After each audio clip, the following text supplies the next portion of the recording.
A few years ago, scientists discovered that the reason the herpes simplex virus couldn't be cured was because of something called transcription, which essentially means the virus is able to invade the host cells and take control of it, which then allows it to hide within your nervous system, evading your body's natural immune defenses.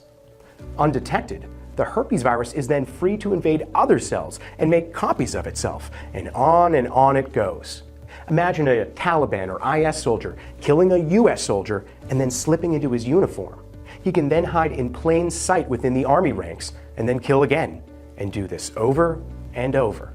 That's essentially what's happening with the herpes virus inside your body. And when they attack, which causes a herpes outbreak, they retreat back into hiding again until next time. But get this, back in 2014, a team led by Thomas Christie, a chief of molecular genetics at the National Institute of Allergy and Infectious Diseases, uncovered a startling breakthrough.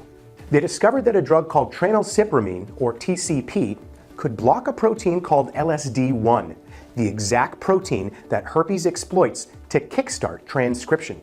According to the study, blocking this protein forced the virus to remain in a latent stage, preventing its reactivation. This was amazing news.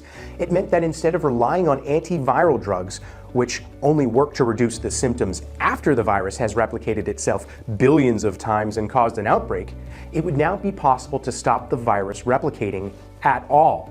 In short, they'd found a kill switch, a way to turn off the gene that the herpes virus needed to thrive and spread. This ability to turn genes on and off is known as epigenetic therapy, but there was a problem.